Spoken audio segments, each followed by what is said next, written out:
السلام عليكم ورحمة الله تعالى وبركاته. Good evening. Good evening to you all. Please give me feedback about the voice. Is my voice clear for you?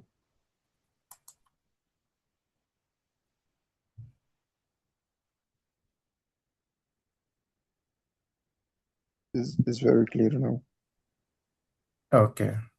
Thank you. So good evening once again, and I hope you are all doing well.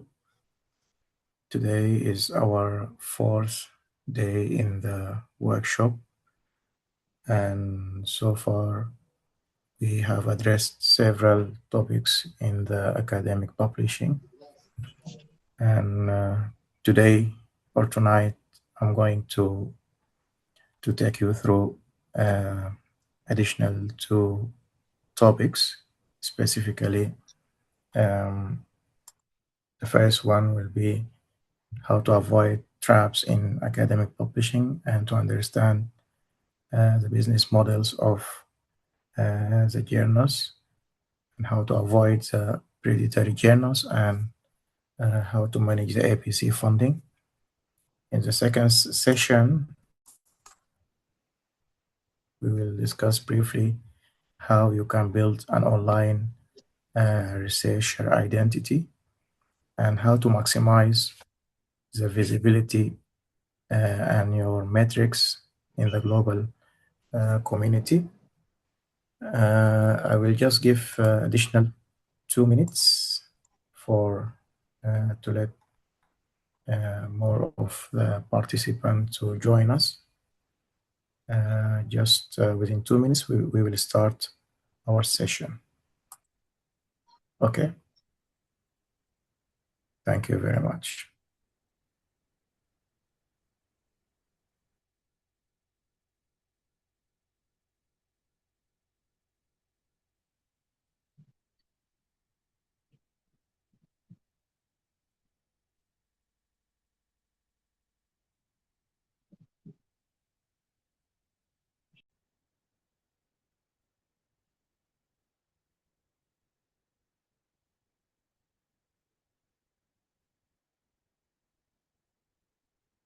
Okay, sorry for the disconnection. I just trying to configure my phone so it will not disconnect again. So good evening once again, and let's start our session. Someone was complaining about the volume of my voice. Can you hear me clearly?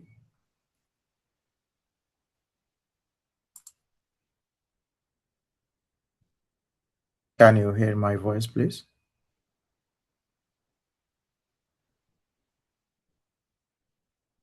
Hello.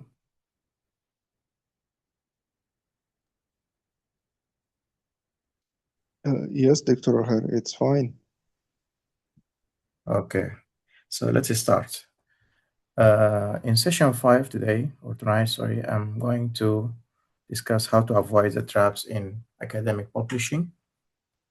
And with traps, I mean publishing in predatory journals or hijacked journals or journals without any peer reviewing capabilities and so on. So for you not to waste your time and your money on a journal that will not help you in disseminating your knowledge or have an impact, you need to understand how this journals works and how they can approach you in order to submit your manuscript. Previously, in a previous session, we have discussed the two main business models for journals, either the traditional or the subscription-based model, in which the reader or the university, library, or the institution pay for the publication, and and the author, actually, the author does not pay anything for the journal. It's free for the author, but you as a reader or as a student, you have to subscribe to the journal to get access to the articles. So this is the traditional or subscription based model. And then we have the open access, OA, open access, in which the author of the article or the paper pay for what is known as APC. APC stands for Article Processing Charges, which is a lot of money actually, minimum 1,000 US dollar for many journals, and may go up to 5,000, or sometimes may reach up to 10,000. So this model, the article is free for anyone to read and to access. Um, so to cover editorial and hosting costs, the author institution pays an article processing charges. And um, in many countries, actually, in which they have a budget for research, they allocate certain amount of that budget for open access APC. So it is normally paid by the institution, not by the author from his own pocket. And because the author pays the journal, this is a model in the open access, this generates revenue per article. And actually, millions of dollars are uh, profited by the companies because of this business model. And because of that, deceptive entities created fake journals. These fake journals is known as predatory journals. They are predatory because they are seeking profit, and they approach you as an author or as a researcher in order to submit your article to them, and then they charge you an APC without providing any type of peer review, editing, or archiving. So basically, you lose your money, you lose your article, your research, because once it is published in that journal, you can no longer publish it in any other journal. And I will show you how to recognize the signs of predatory journals from reputable normal journals. The first sign, they always promise quick publication, sometimes within days. The open access model actually works through peer review.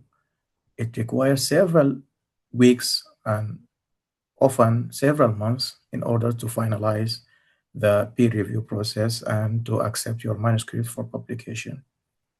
A minimum, it may take up to 3 months for many journals. So when a journal promises you to publish your article in just few weeks, this is a red flag. Okay. And number two is the lack of transparency. When you log in to their websites, you will not find any information regarding the guidance to the authors, the amount of APC you have to pay. You cannot even contact them directly or contact the editor-in-chief. So there is a lot of problems in their transparency. And even the model of peer review they are adopting is not clear, whether it is blind peer review or it is open peer review. Nothing you will find in their website. And one of the characteristics is their spam email invitations. And this happens when you publish your first article or you have a preprint. You will notice that you will get tens of spam emails from different journals you don't know anything about them, and they invite you to um, to submit an article to their journals. Um, Basically, invitation is a valid approach by many journals, but it is not the norm. Many journals index in Scopus or Web of Science or uh, from the top 5 publishers we discussed them, the Elsevier, the um, Wiley, and so on. They don't chase you. They don't invite you blindly to just submit your article. This behavior is solely from the predatory journals, and the fourth sign also is a suspicious journal scope. Any journal has a scope or specific discipline in which it is specialized. So it publish certain disciplines, for example, in cancer, in biomedical science, in social science, whatever. But this predatory journal can accept any type of article. And nowadays they become very smart. A website, one website will list tens of titles of journals that definitely one of them will suit your article. So these are the signs of predatory journals: promise quick application, lack of transparency, spam emailing, and suspicious journal scope or non-specific journal scope. And once you fell victim to this type of journals and publish an article with them, this usually results in a very severe damage in your career. So never ever publish in a predatory journal, even if it is free. Okay. So what is the damage caused by this type of publication? Publishing in a predatory journal invalidates your hard work. Promotion committees and grant agencies will heavily penalize these entries on your CV. So even if you, for some reason, fell a victim for a predatory journal and you discover that this journal is a predatory journal, never put this publication on your CV, because if it is discovered, it will compromise your career. Okay. So the red flags of spotting the predators, as I said: aggressive solicitation.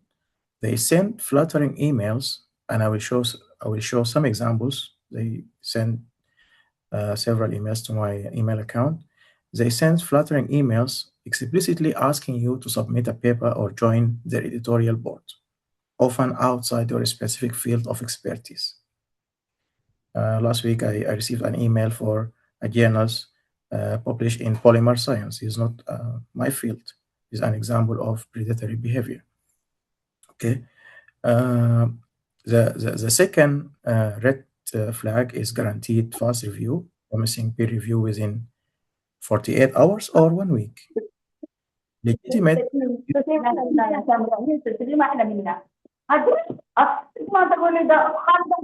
Please, please try to mute yourself.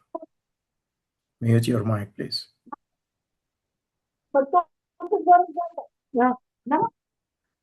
ما كبير المراقبين Please try مسؤول عن to طابق mute بيكون yourself. اللي تمشي بس تجمع عندهم وهنا ما كبير المراقبين لا لا لا مسؤول عن طابق عن 8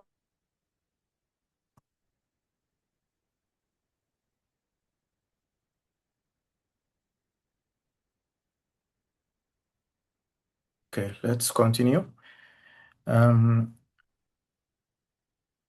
One of the red flags also fake metrics and boards. They list non-existent metrics like global impact factor, which is not existent. We have the general impact factor and nothing called global impact factor, or listing prestigious academics on their editorial board without their knowledge. If there is some professor or some researcher who is famous in his area of specialty, they may put his name in the editorial board without his knowledge. So just to convince you that we are legit. So these are the red flags for the predatory journals. And also we have other type of frauds or scams, which is known as hijacked journals. These also are not true journals. And what do we mean by hijacking?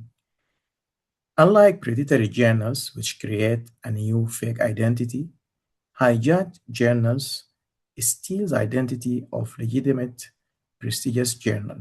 So it is some sort of cybercrime.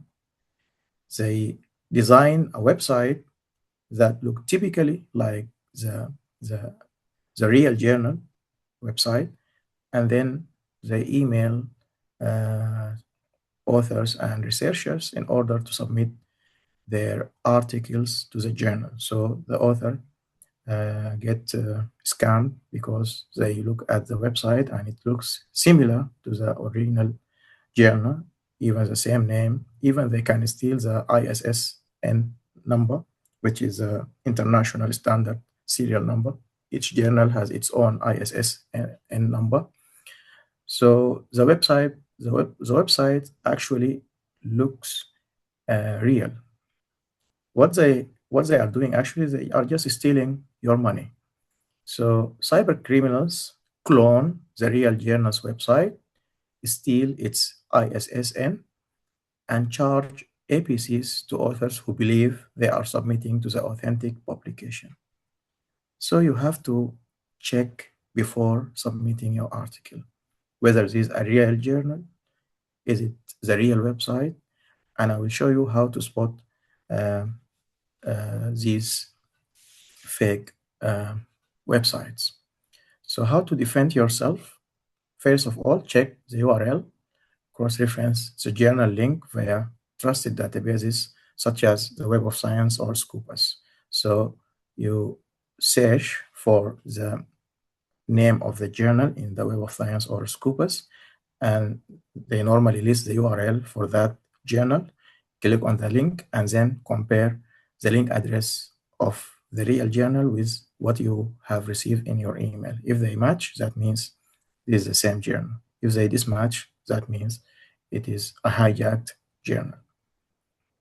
Sometimes they just change the name by changing one letter or changing one word.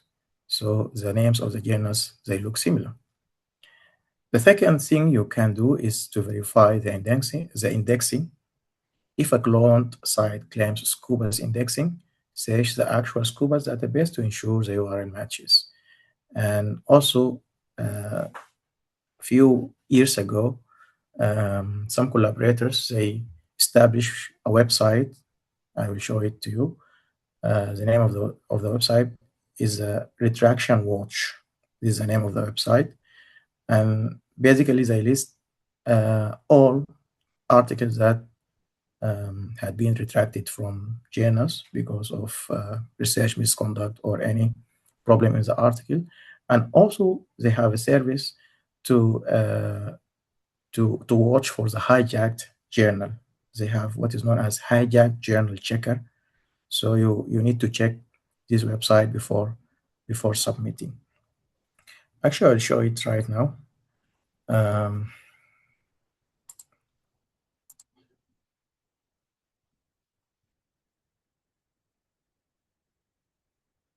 This is the official website for Retraction Watch. The address is retractionwatch.com, and it will list all the retracted articles. This is very interesting. This week they retracted an article which is published in 1980s, about 42 years ago. 42 years ago. These two articles, one of them is the use of cesium as anti-cancer, and one study also talk about the effect of pH on cancer testing and therapy. And these two articles has been retracted, but they have a specific page for the hijack journal. So when you open this page, they will provide a URL to a list of every hijacked journal until the last update. And now this list contains about, I think, 400 or more than 400 hijacked journal. They will provide you with a fake URL and the real URL for that journal. And you can see that they hijacked even the original ISSN or the International Standard System serial number. So by double checking this or cross-referencing this list, you can check whether the journal name is hijacked or not. This list is updated regularly. So the last update of this journal, I'm not sure. But I think it is here. It's April 30, 2026. So last month it was updated. So this one way of checking the hijacked journal. Also, we have the Doge website. Doge is stand for the Directory of Open Access Journals. This website is very useful in checking the legitimacy of any journal, especially if it is an open access journal. It contains more than 22,000 journals. About 14,000 of them are without fees. So also this is a good directory or a good website if you are looking for journals that publish without a fee. All journals listed here are indexed either in Scopus or Web of Science or PubMed or all of them. So this is your first website to check about any journal.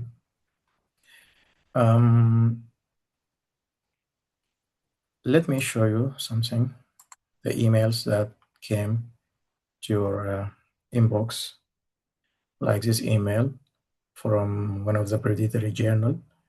They have sent it to me, I think, I don't remember when, but they just say that we want you to submit your article to our journal. This is the name of the journal, International Journal of Cancer Research and Therapy.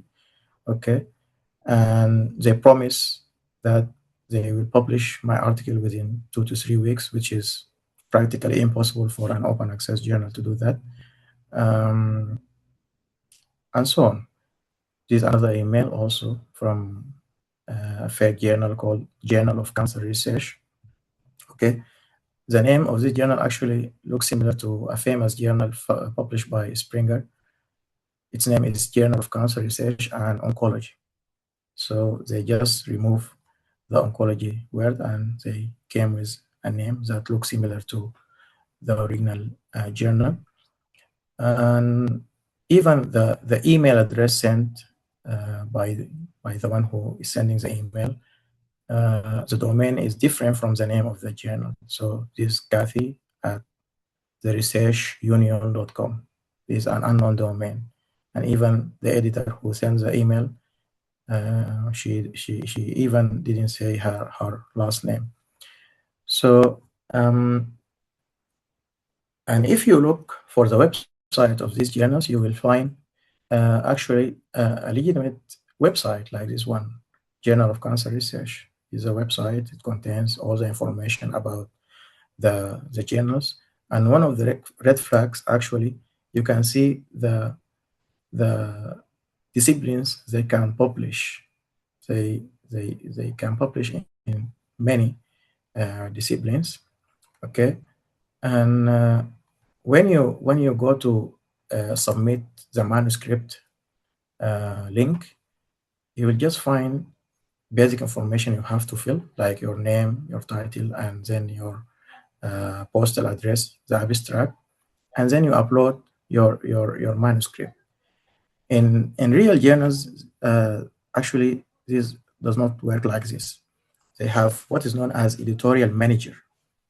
This editorial manager actually is tedious and it takes very long time to fill the information, to list the authors, to provide the figures, the list of figures the and other requirements.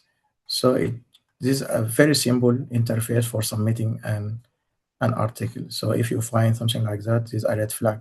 It's not an editorial manager. Basically, they are just asking to submit your file from your computer. Okay, and if you go to the peer review process, they just vaguely describe their peer review process without any further details. And there is no clear statement of how much they will charge you. No APC. Actually, when you submit the article, after a while, they say that they have reviewed your article and it is accepted. They will accept it anyway. Okay, so they will not do any peer review, and then they ask you to pay the APC. Is also another example of a journal with a predatory behavior, International Journal of Cancer Research and Therapy. Okay, and the ISN here, the ISSN number, yeah, actually also is fake. If you copy it and go to, for example, Lodge and search for this specific ISSN number, okay, and search for it, you can see that your search for this ISSN and we found no result. So it is not indexed here in the directory of open access journal. So this is another red flag. So why this ISSN number doesn't show in Doge. Okay. Again, the same design of the website. They welcome articles from business, cancer association, chemotherapists, nurses, and so on. No reputable journals list, something like that. I think this type or this journals, they list an APC. Let me see, submit manuscript. Also the same type of interface, just your basic information, your address, and then you upload your file. It is not an editorial manager. Here they give you a note. There are no submitting charges. However, an article processing charge is levied on each accepted manuscript. So you will pay after acceptance. So don't feel a victim for such journals, even if they publish or even if they have a peer review process somehow. They are not indexed in the major databases, because if they are indexed, they would show here in the Deutsch website.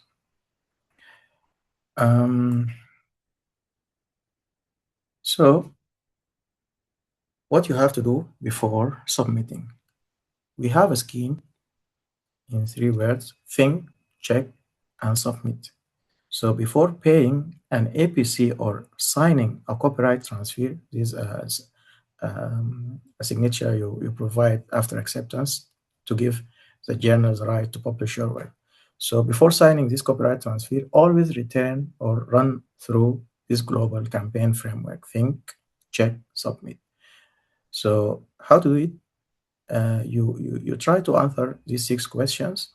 Do you or your colleagues know the journal? You can ask your supervisor, your friends, your teacher, your professor, whether he or she knows about this journal name.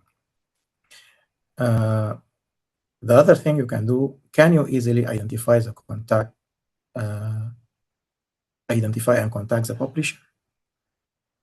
Look at the website if they have clear contact detail for example, the editor-in-chief, because sometimes even the name of the editor-in-chief is fake. Okay. Is the journal clear about the type of peer review it uses, either blind peer review or open peer review? They should state final details about the peer review process. Are articles indexed in services that you use, like Scopus or Web of Science? Is it clear what fees will be charged? is the publisher a member of Deutsch, for example? So after you double check all this, then you can submit your article. Okay. Now, what about the APC? This is one of the obstacles in academic publishing, especially for us, because the amount paid is very expensive. 1,000, 2,000, 3,000, 5,000 US dollars. So for independent researchers and institutions in developing economies like Sudan, for example, paying these fees out of pocket is impossible. But this will not stop us from publishing because, as I said, we can have waiver of 100% of the APC in every or in many journals published by Springer Nature, by Elsevier, by Wiley, by the other top publishers. So legitimate publishers have established robust waiver programs to ensure global equity in scientific publishing. And one of these scheme or this program known as Research for Life. This program or this organization is sponsored by many of the publishers. So whenever you submit an article to these journals or these publishers, and you state that the corresponding author, the last author, the corresponding author is from one of the countries that are eligible for 100% waiver, you will get automatic waiver. So many major publishers automatically grant waivers based on the corresponding author's affiliation. So the corresponding author should be from Sudan or from any of the countries that are listed. So how to claim your waiver? Just make sure the corresponding author is affiliated with an eligible institution. Okay. In the publisher submission portal,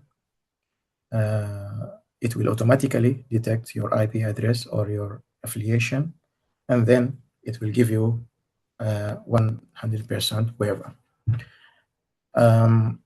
Countries actually are grouped in three categories.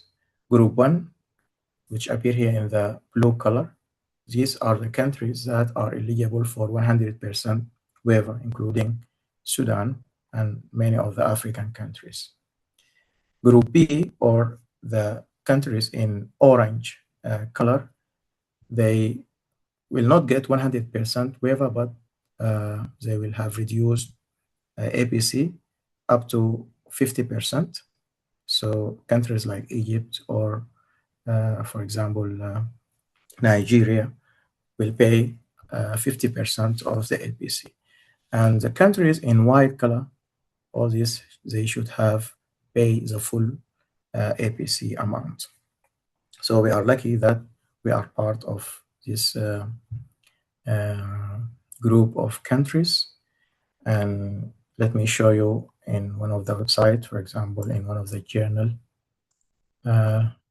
This is one of the journal published by Wiley. I think it is, which journal is it? I'm not sure. I don't remember actually.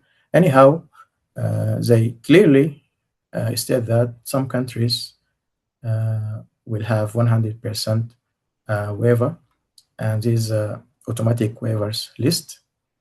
Okay, the countries that will not pay anything. For example, here we have Sudan. Okay, and all this list of countries, they are eligible for 100%. Okay, and also they have list for Group B, automatic discount. They will pay 50% of the APC. Okay, so also they have different scheme or different programs for waiving these fees. Sometimes it's 0%, sometimes it's 50%, depending on the journal. So this from Wiley.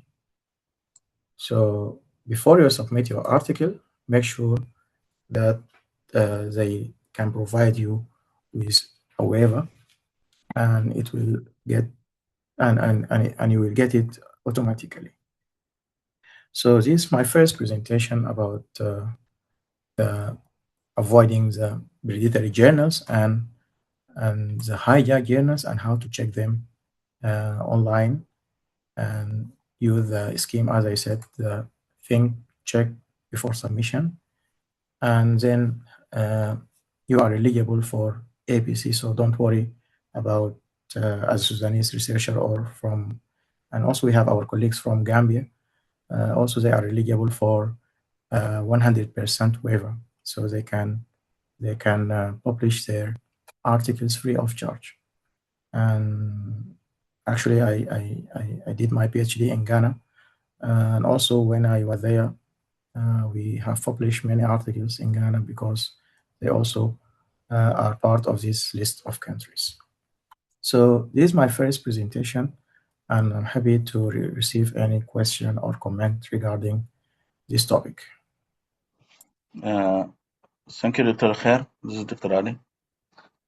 Thank you very much for this presentation. This is an announcement to fill the form of the attendance of day 3. The Google form in the chat. Please fill the form for the attendance. I saw some questions in the chat. I think one of questions is how can predatory journals reach mails? I think this question from I don't saw. Samir Abdullah. Yeah. Samir Abdullah. Yeah, Samir Abdullah. Okay. Actually, let me. Okay, go ahead. Okay. Go ahead, Dr. Ali. Thank you very much. Let me. Some predatory journals usually obtain their mails addresses through maybe from scrapping emails from published articles on databases such as PubMed or even Scobas or even journal websites. Some predatory journals collecting the mail addresses from maybe conference participant lists, or maybe using the academic networking platforms such as ResearchGate. Also, maybe searching the websites of the university directories, or purchasing bulk academic mailing list, maybe from other parties. This ways, maybe predatory journal usually obtain their mail addresses through these ways. Yes, Dr. Ali. Actually, it is not difficult for anybody nowadays to get your contact because you have profiles in Facebook, in whatever account you have online. So your data actually is available. And they are very smart in collecting this type of data. And also, if you are an early career researcher and you start your first submission and you submit a preprint before it is being accepted or published, this preprint also can be used to get your information because the preprint websites are open for anyone to log in. So preprint will definitely get you several spam email. This is my personal experience. Actually, the first article I published, before the publication, I sent a preprint. So from that day until now, I receive spam emails about this article. Yes. How can there's some signs in the email from it we can know the predatory journal before we can go through other website to know is it predatory or not? Can anyone answer this question? Is there any signs in the email? Can I know this journal is predatory or not before I go through websites?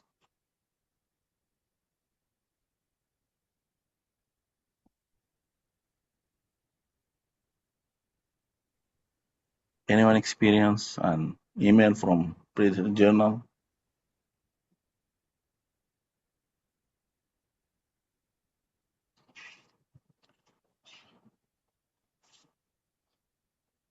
Yeah, Wiam said that the email is not matched with the journal name. And then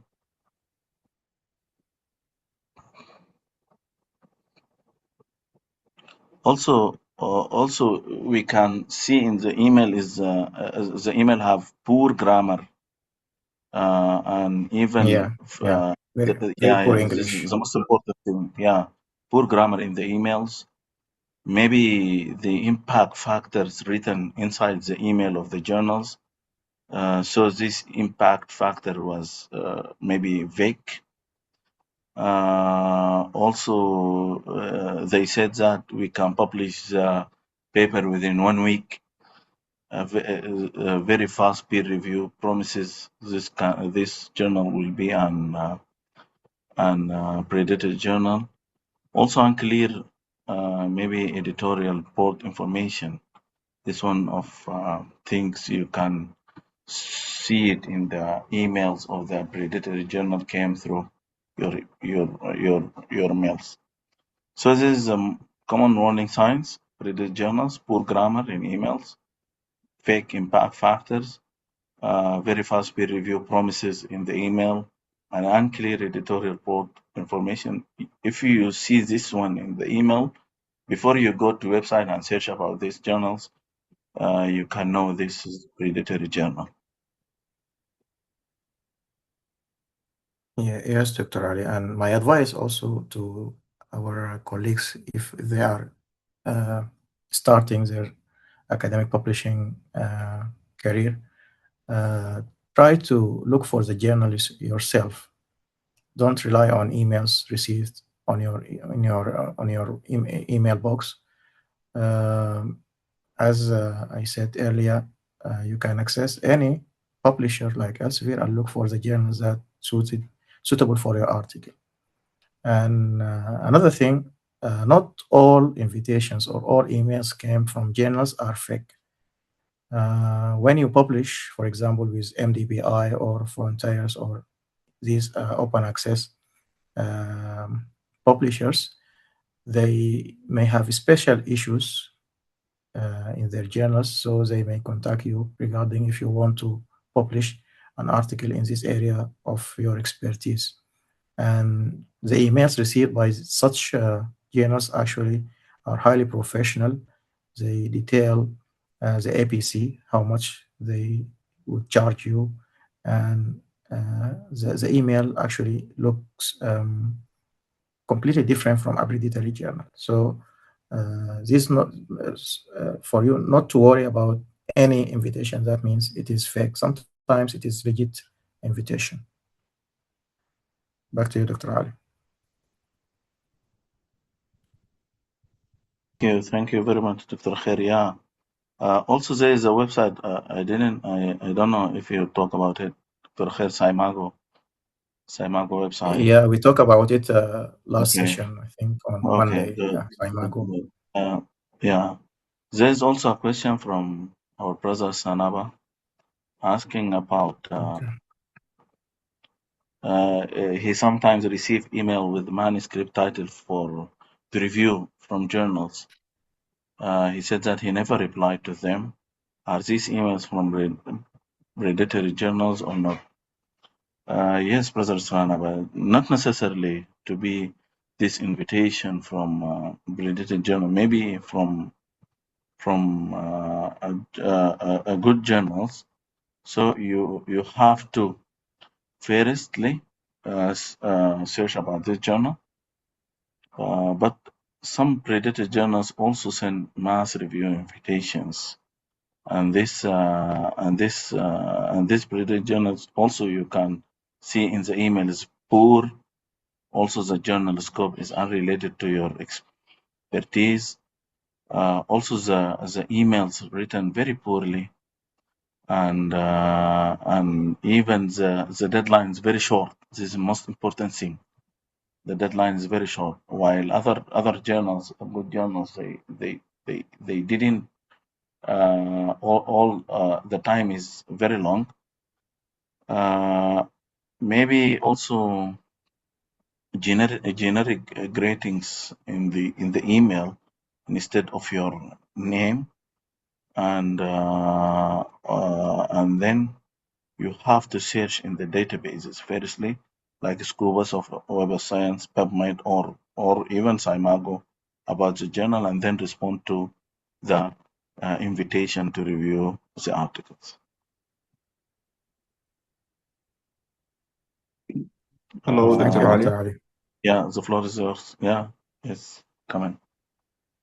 Hello again, Dr. Alkhair. I would like to share a live email I've received last month.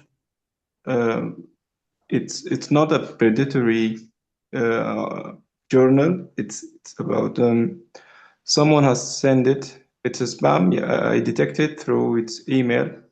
Please let me share my screen. Yeah, okay. Go ahead. Okay.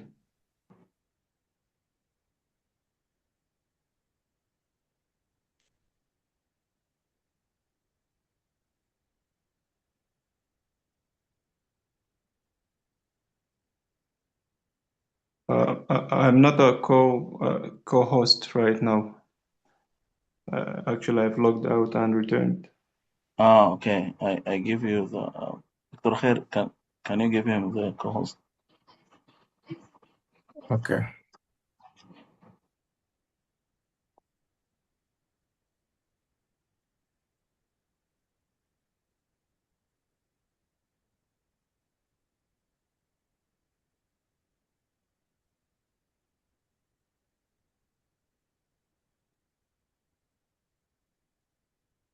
Okay, Dr. Hamid, I give you a co-host privilege. Thank you.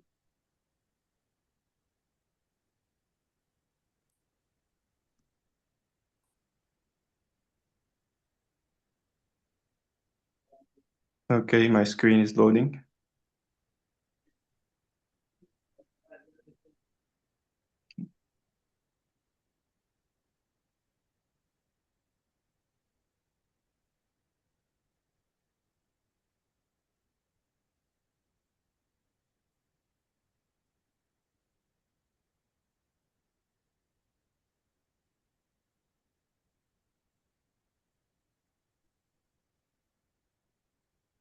Is my screen on? Not till My now. site is not shown. Not sure. Yeah.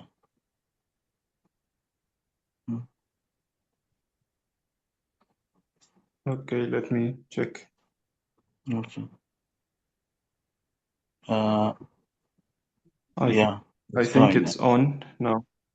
Yes. Okay. Yeah, it's showing. Yeah, this is the last email I've received. It's from the Midvine.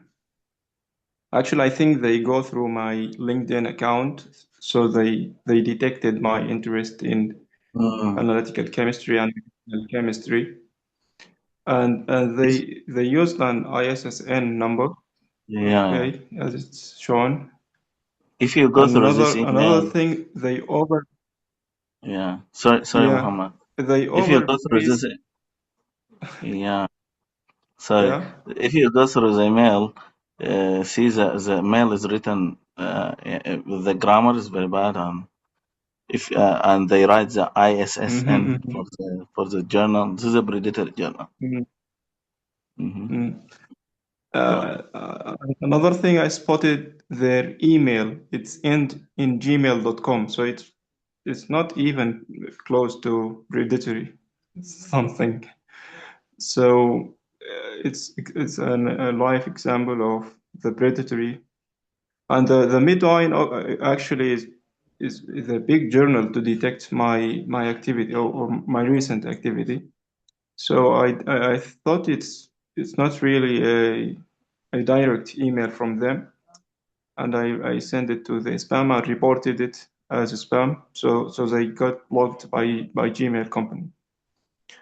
So another point I would like to highlight is they overpraised you as the receiver. They talk about your work, your publications, and so on.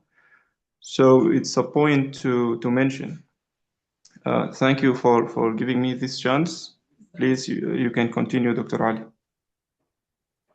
Yes, thank you. Thank you very much, Dr. Muhammad, for this example. I think there's another question by Samira, I think. Yeah, I saw her Yeah, Samira question. Abdullah. She's Yeah. asking, despite the Mhm. science, can I have scientific research and career and get paid for it, and how? Yes, Actually, it's a definitely. very good question. Yeah. Yeah, good question. Yeah, And how? The important question is how you can get paid. You can get paid actually first uh, by your university or your institute in which you are working yes, as an employee is the first yes, one.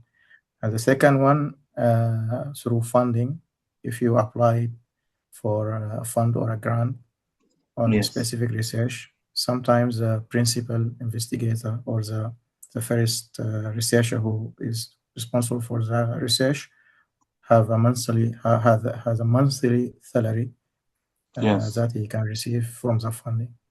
yes. And don't forget that there is a grant for travel if you want to go to Yeah, conference, if you want to attend a meeting. There's many grants for travel. They name travel grants. even for students. Yeah, exactly. Yes, yes, Last year, personally, I went for a training for 1 week by the Royal Society of Chemistry. It was completely free. I didn't pay a penny for, as I said. So these yes, opportunities are available. yes. For me, I attend 3 conferences. One in Kenya, one in Nigeria, and one in South Africa. All of them are free, and even the travel, even the visa, everything, fully covered by. Yeah, Yeah. yeah. Also, let But to me do add that, that. you have. Yeah, Sorry. yeah. Sorry. Also, let me add by also some organizations they paid for career also, and public health organization or NGOs and even WHO if you are highly career or highly researchers. But if you want to do that, uh, come in, Dr. Khair, please. Yeah, You? I wanted to say that to get benefits from these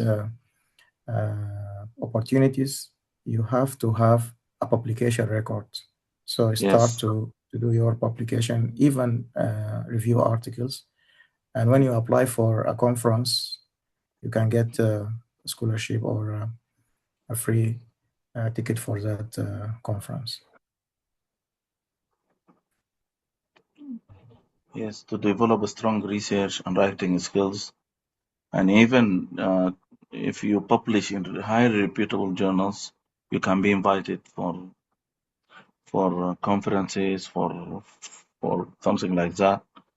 And most important thing, Dr. Khair, I think it's to build your own research methodology and statistics, because this is most important two Yeah, things when you go to yeah, any conference or if you want to go to any workshop, uh, you have uh, you have high skills in the statistic and research methodology. methodology. Yes, and most importantly, create your academic profiles, either as Dr. Khair said, in ORCID or Google Scholar of Web of Science, Scubas, Mm. and also applying This is for actually my grants. next presentation on This this one. topic. Okay. Okay. Yeah. Visibility, increase the visibility. And Yes. also applying for grants, fellowship, training opportunities, all of them, they build a research career, and finally you have your full career and get paid through for research work. Yeah. Definitely. Yes. Actually, some researchers, some, not a lot of them, but some researchers, they have a very large income annually because of Yes, just the research they are doing. Millions of dollars. We are talking about millions, not just small grants. yes, exactly. Yeah, yeah. Mm. But I they think are so. expert in their field, so yeah, no, Yes, not yes. anybody can do that. Have to be an expert. They are paid for consultancy. They are paid for teaching, for supervision, for industry collaboration. Everything they can pay for Yeah. them. So Thank you very much, I Dr. think the Khair. I didn't see opportunities. it. Yes, Arapan. Oh, thank you, Dr. Ali. I appreciate it. Actually, you provide us with invaluable information, and I think many of the participants will use such information in developing their career. And this is the objective of this workshop. Actually, we want to advance the research among the early career researchers, and we want them to succeed. So this is the objective. Thank you very much.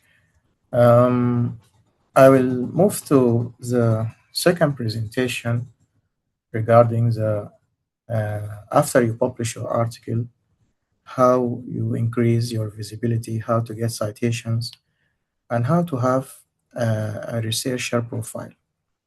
So I will share my screen. Just a minute.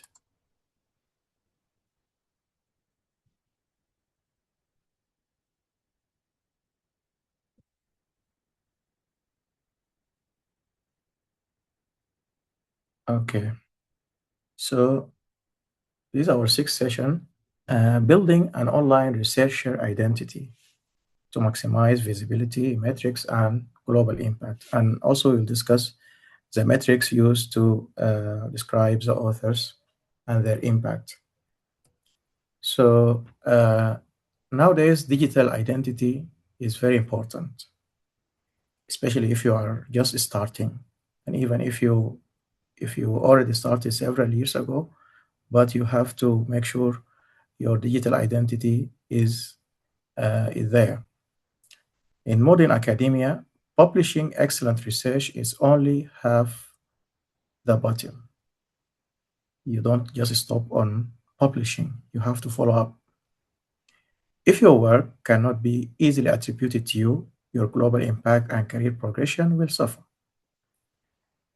Because if you're, for example, we have our colleague Muhammad Humeida. This name actually shared by thousands by or millions of people. They have the same name. So how I can distinguish the paper published by one of them? So you need to have a specific number that is linked to your name. Okay, so name disambiguation, separating your work from other researchers with similar names. And also for funding and grants, when you apply for a fund, they will look at your profile to check whether you deserve this fund or not. So if you don't have a profile, they will not give you a fund. And also for global collaboration, making it easy for international peers to find your expertise.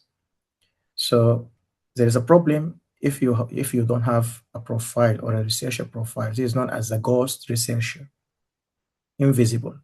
So a researcher without centralized profiles effectively lost up to 30% of their citations to algorithm errors and institutional email changes over a 10-year career.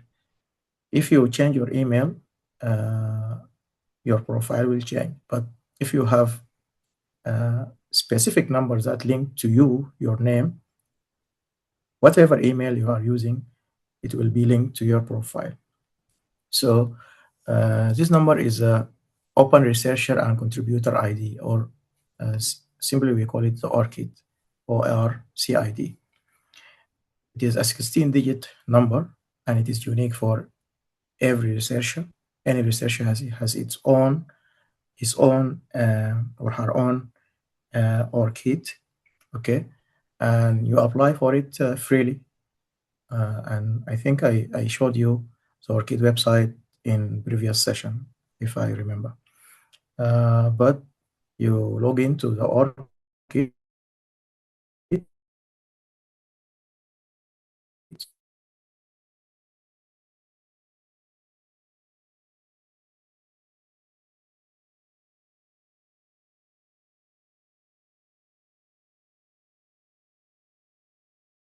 um, a new article for review.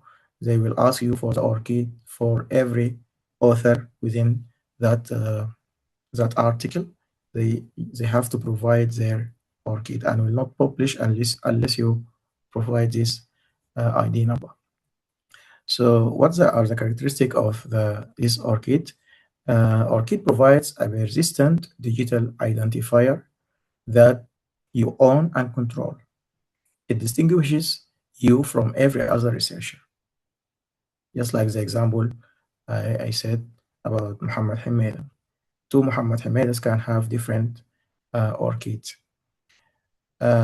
It's characterized by its universal, so it integrates with publishers, funders, and universities. It will be unique for you.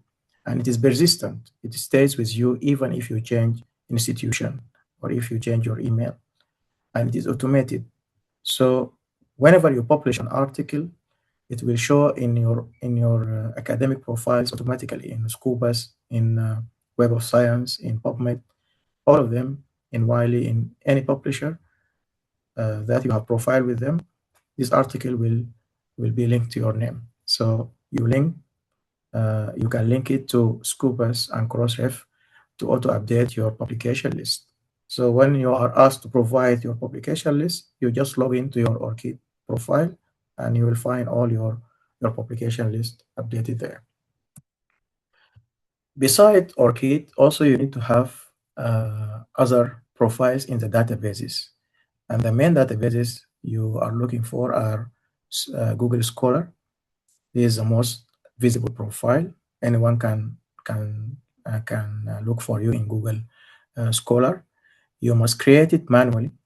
It is not automatic, so it scraps the entire web. So it's often captured preprints and thesis work. So everything you publish online would be linked to your Google Scholar, and sometimes you may need to update it regularly by just logging and type the DOI or the title of your research, and it will be linked to yours.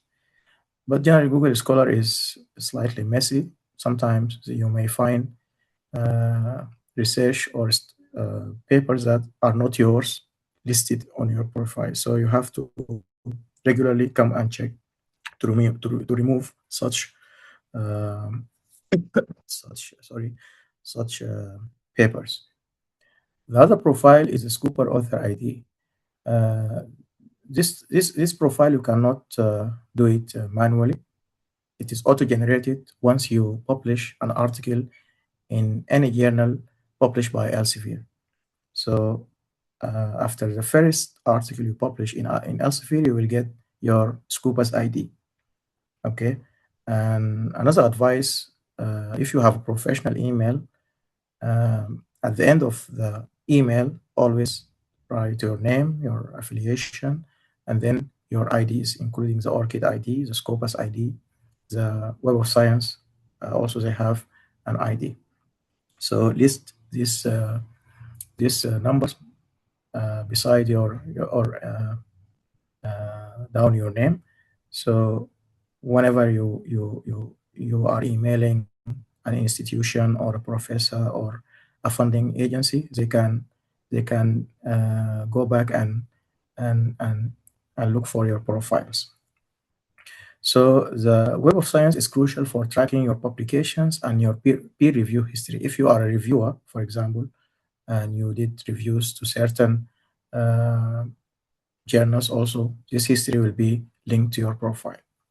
So it is very important for you to get those profile. As I said, for Scholar, Google Scholar and Web of Science, you can do it manually, but for Scopus, you have to publish with them at least one article. In addition to the databases, also you want to have profiles in networking platforms. And nowadays, one of the very important platform is LinkedIn. LinkedIn try to have a professional profile. You will write all your um, academic academic history, your publications, your conference presentations, even your certificates, your licenses, for example, and membership. You can put them on LinkedIn, and it is very very good for networking with others, especially other scholars or other researchers. So now it is a global standard for professional networking, LinkedIn, crucial for transitioning research into industrial application or finding international collaborators.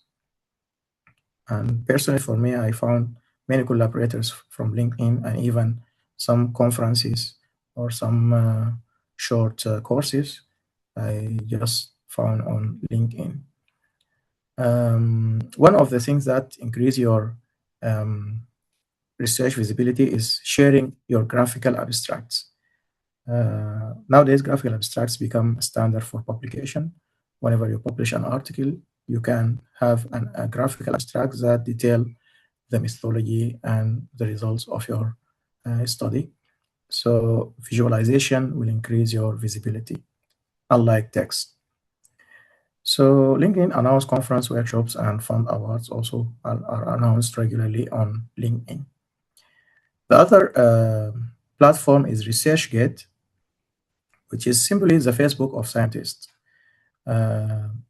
Many scholars, many professors, they have ResearchGate account, and I advise you to have one, but there is one limitation. To have a ResearchGate account, you have to have an institutional email. But this is not a big problem, because even if you don't have an institutional email, you can send a letter to ResearchGate administration, and they can review your academic publishing or academic activity, and then they will give you a profile. And also, sometimes if you know someone in ResearchGate, your supervisor, for example, he can give you an invitation to ResearchGate. ResearchGate is very important. Also, you can list all your publications there, and it is detected automatically. Whenever a research article published by you, it will show in your ResearchGate account. You can upload preprints. You can upload also your conference presentation. You can upload your any idea you have. You can put it there. Okay. And if you have published a book chapter or any type of publication, you can put in your ResearchGate. And also try to put your ResearchGate URL in your CV, the LinkedIn account and the ResearchGate account, whenever you apply for a job or a fund or something. So this LinkedIn and ResearchGate. Now we move to another topic to understand the researcher metrics. Researchers or scholars, they have something like the impact factors of journals. Last session, I think 2 days ago, we discussed the impact factors of journals. But for researchers, we have some indexes like the H index, which is very important. This index is proposed by George Hirsch in 2005. It measures both the productivity and citation impact of your publication. So how it works? Let's go to how it works.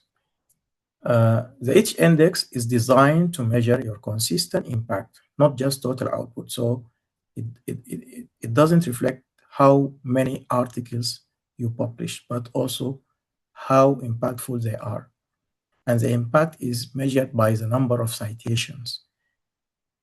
And that means how many people, cited your work, cited your articles. This is the impact. So to calculate the H index, you calculate it in 3 steps. The first step is to compile all your publication, okay? List all your publications and sort them in descending order based on their citation count. For example, if you have three articles, 3 published papers, okay, organize them from top to bottom depending on the number of citations received, okay? Then assign each article a ranking number. The most cited study will be study number 1, followed by study number 2, followed by study number 3. So the order of the study is its rank number. And then we look at the last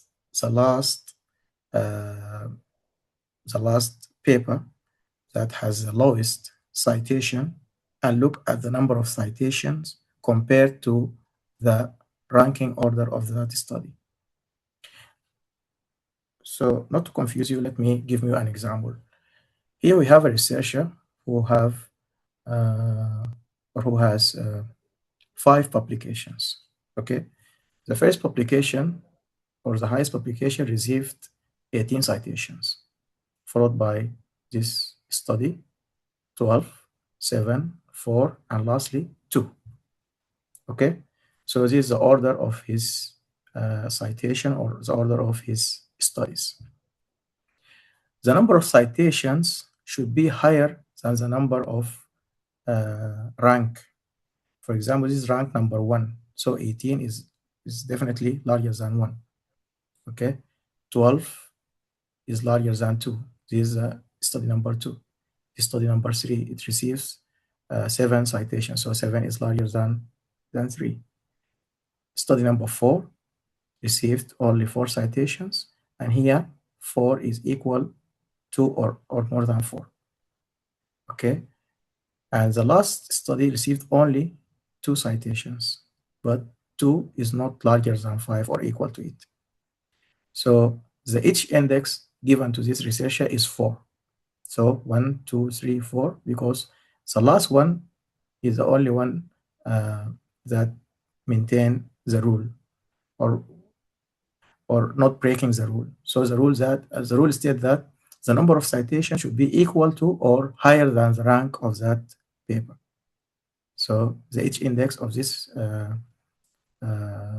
researcher is 4, although he has 5th publication, but it is not accounted for because it has only 2 citations. So in order for this researcher to have a 5 H index, this citation should be at least 5. The last study should be 5 or higher. So if he receives, after a while, he receives more, 3 citations or more, his H index will be 5. Okay, so this is how it works. So if you publish 50 papers, which is a very large number of publications, but none are cited, your H index is 0. So the H index actually consider how many citations you get. If you publish 1 paper and it get 1,000 citations, which is very large number, your H index is still 1 because this is your only paper. Okay. So this index actually to distinguish the active researcher who continuously put new articles and also has large impact on science because others cite his work. So the higher number of citations he received, the higher his H index will get. Okay, so this is one of the metrics, the H index. In Google Scholar, they also have another index called the I-10 index. And simply, it is a number of publications with at least 10 citations. So it is very simple to calculate how many articles you have and how many of which have 10 citations or more. So if you have only two articles and two of them has more than 10 citations, your I-index will be 2. Okay. Cons only used by Google Scholar, not recognized by Web of Science or Scopus. So it's only available in Google Scholar. Your each index actually in Google Scholar may be different from that in your official Scopus account or Web of Science, because in Google Scholar, it calculates the H index not just from the published articles, it calculated from even the preprint if they receive citations, books and book chapters and theses and so on. So always the H index listed in Google Scholar will be for you will be higher than that in your actual database. So, and one of the disadvantage of each index, you cannot compare, for example, two scientists from two different disciplines, for example, medicine and mathematics. For that reason, they developed new metrics. Here I give two of them. They said that the H index has flaws. It is not perfect. It favors all the researchers because they publish a lot of works, unlike the one who is just starting like me. Okay, and ignores whether you were the primary author or the 50th author. So no consideration of the real impact on the research itself. So recent journal publications have proposed superior alternative. One example is what is known as the composite citation indicator, or the C score. This published in late 2020. This is rapidly becoming the gold standard for university rankings. Nowadays, when they rank the universities, they consider the research impact. So this C score controls for author inflation and self-citations. One of the problem of the H index is if you cite yourself a lot, you can get a very high H index, but it is not good for you when someone realizes that you are citing yourself or your citation are self-citation. It is not good for you. So it adjusts the H index for multi authorship. The HM index gives heavier weight to papers where you are the first or single author. So it weighs your position in the author list. Either you are the first author or in the middle or at the last. And also it removes self-citation to reveal true external impact. These are advantages of the C score. Also, we have what is known as the RCR, which is the relative citation ratio. It's also back in 2016, a metric developed by the NIH in US, in the United States, that measures the influence of an article by benchmarking its citation against others in its specific subfield network. And why this matters? An RCR of 1 means the paper is performing exactly at the average for its specific discipline, solving the problem of comparing biomedical research, for example, to mathematics. So you can use this index to compare the performance of two researchers in two different fields. So this is some of the new metrics. So as a researcher, you want to increase your, for example, your H index, you need to publish more, and you need also to promote your studies to be visible for others by sharing your research with your colleagues, for example, or in the social media like LinkedIn or even on Facebook. So to increase your research visibility for others to read. And by having also an account on ResearchGate, also you can reach a much larger audience.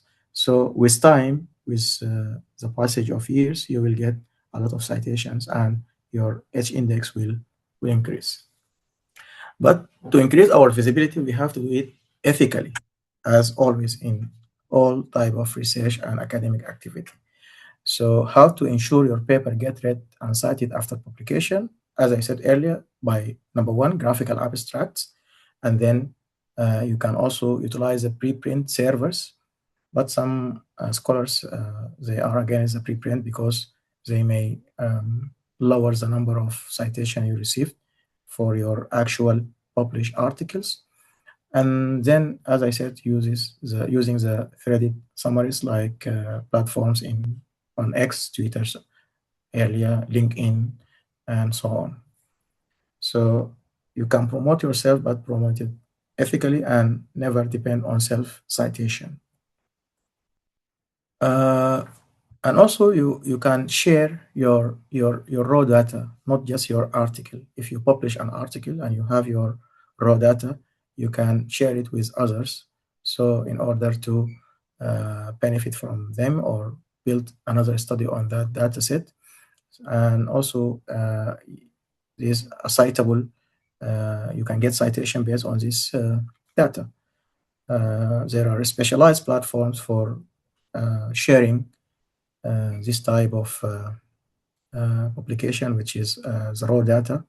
For example, I will show you Zenodo and Figshare. You can share whatever data you have, and it will be there. And if you're applying for funding or whatever, you can also share this information. So in conclusion, the number one platform you have to have account on it is the ORCID. Include in submission metadata. When you are submitting a manuscript, you have to submit your ORC ID, and then check for author duplicates in your Scopus and Web of Science accounts, okay, every few months.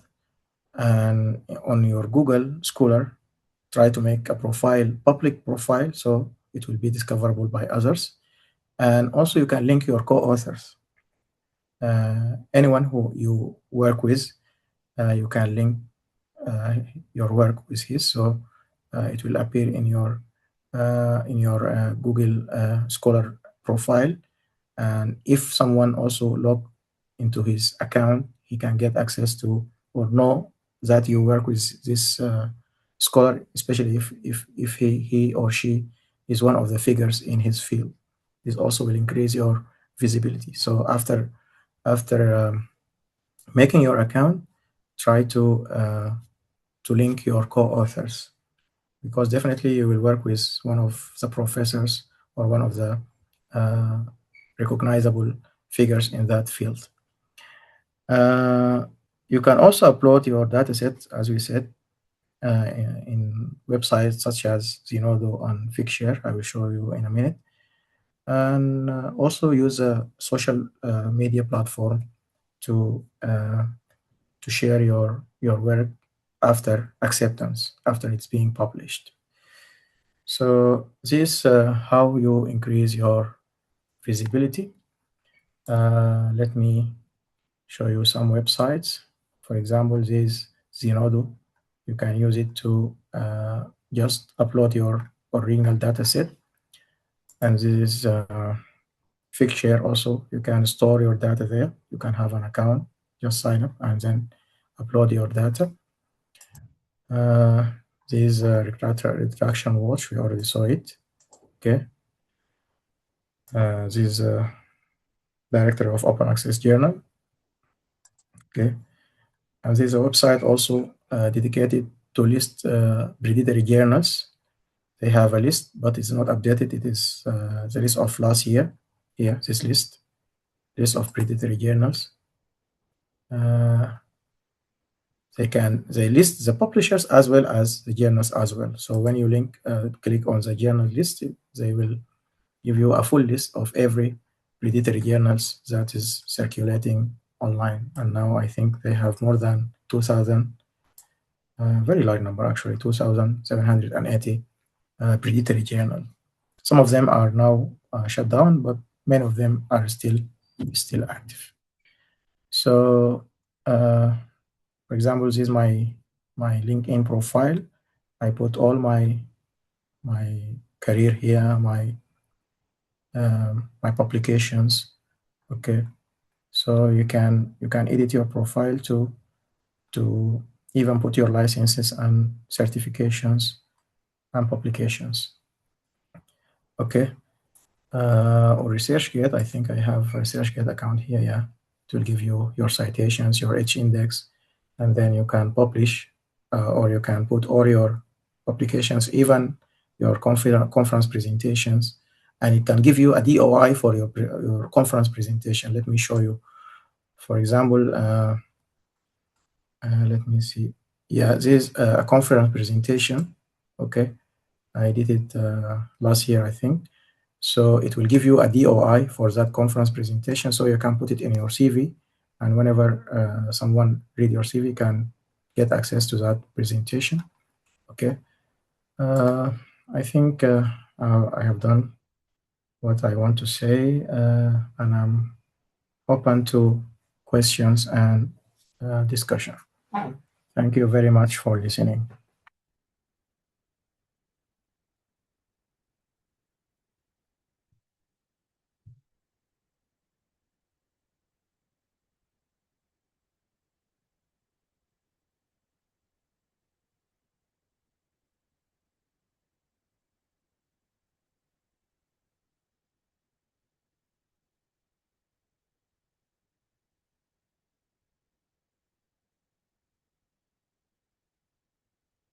So any question?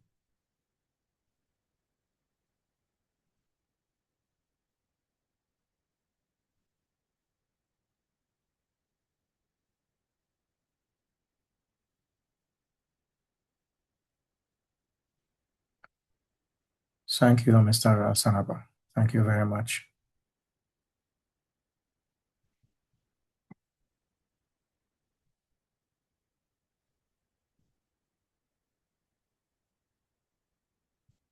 So if there is no question, we can stop here, especially now the light is out and my battery is around 16%, and I think it may go out in a few minutes.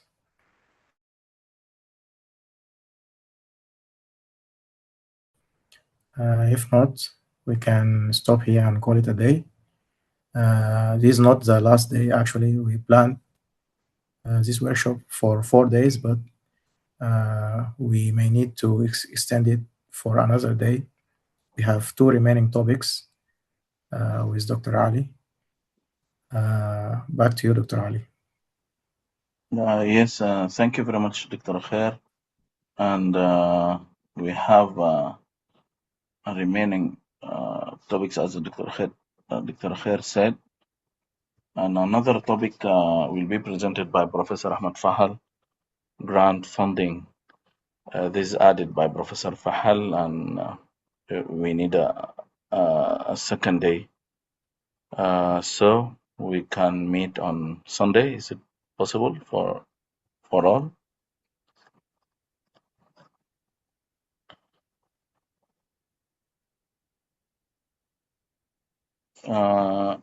If is it possible, we can meet in the same time at 8 o'clock at 8 p.m. on Sunday, and then we will discuss with Professor Fahal if it's Tuesday is possible for him. We can meet also on Tuesday at 8 p.m. also, inshallah. Thank you very much, and for attending these sessions, and good night for all, inshallah. Thank you, Dr. Ali, and good night also for all the participants, and hopefully we see you on Sunday. Thank you very much. Have a nice day, or have a nice night.